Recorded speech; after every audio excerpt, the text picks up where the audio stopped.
Well, look, good morning firstly to you, Alvin, and to your viewership and listenership.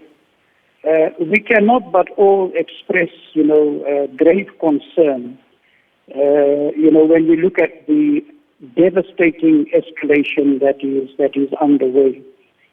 And, of course, South Africa itself, we are born of a very difficult and a divided past. And we would have had our democratic breakthrough in 1994. And Nelson Mandela would have characterized the Palestinian question as the greatest moral question of our time. So the point is really that we all ought to act to arrest the current condition and to work towards peace and to ensure that we deliver on a credible peace process. Palestine and Israel, Palestinian children and Israeli children desperately in need of a credible process that can deliver on peace comprehensively, that can deliver justice, and that can work towards a prosperity that is shared. And in terms of the hostilities, Ambassador, and the calls that have been made, the South African president as well, President Ramaphosa, said calling for the immediate and unconditional opening of humanitarian corridors. Has that call been heeded by the Israeli government? Well, as we speak at this point in time, Gaza remains, under siege.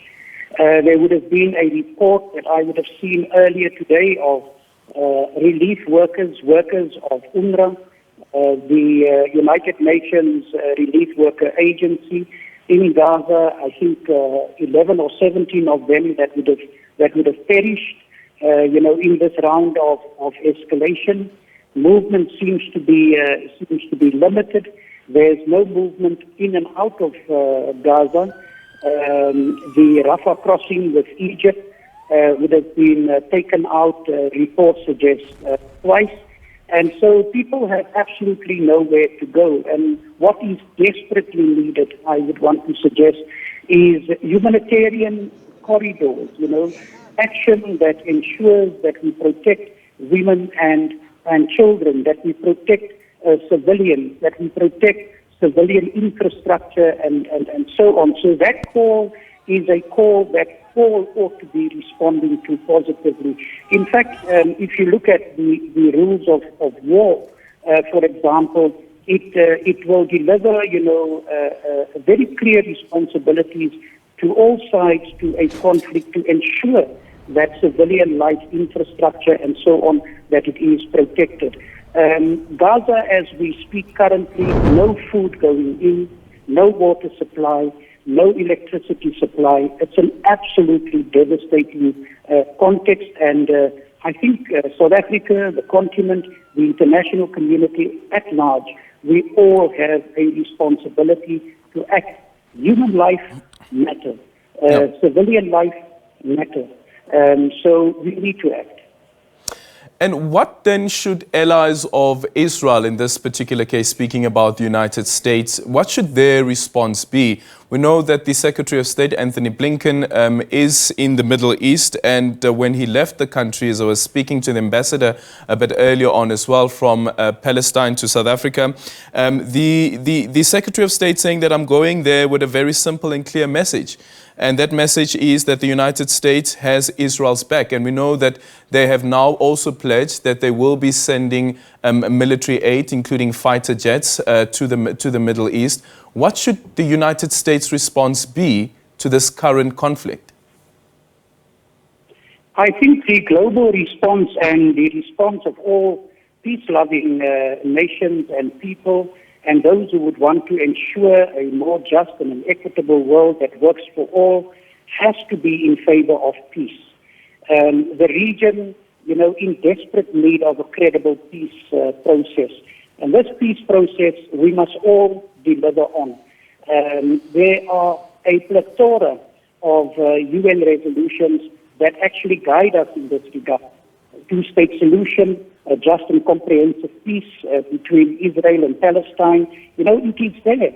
And so South Africa and the US, all of us, we need to work together with the international community at large to ensure that there is a lasting and a durable peace, a viable, continuous Palestinian state is something that we all ought to be working towards. It's there in the Oslo Accords. And of course, this state needs to exist side by side in peace with Israel within the 1967 internationally recognized borders, with East Jerusalem as the capital. So I think if we say to ourselves that UN resolutions matter, that international law, that it matters, and then the international community, if we rise to the duty to act, we will not have a difficulty. So the point is really that as South Africa and as peace-loving nations of the world, we must all collectively share this responsibility, and part of it is to remove obstacles to peace and violations of international law. And so even as as we have the visit to the region that you would have referred to, and as this conflict, the current round of escalation develops, we must hold on to international law, international humanitarian law, the rules of engagement, the rules of war that emphasizes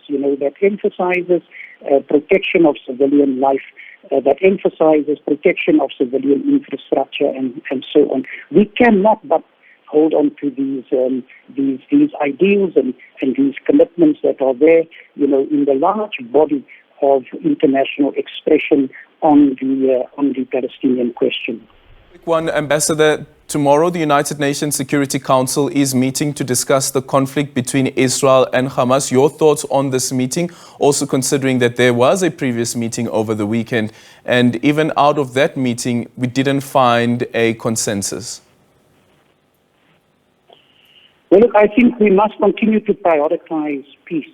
And the more conversation, the better. South Africans can attest to the validity of that assertion. We ourselves would have been the beneficiaries of international solidarity, of progressive internationalism. So conversation. Ours would have been a negotiated settlement, Eldrin, as you would know. And so talking, working, acting in favor of peace, this is the only way. So if the first round fails, you go for the second round. If the second round fails, you push for a third round. So we must continue to insist on dialogue in favor of peace. Thank you so much for your time. That is Shaun Byneveldt, who is the South African ambassador to Palestine.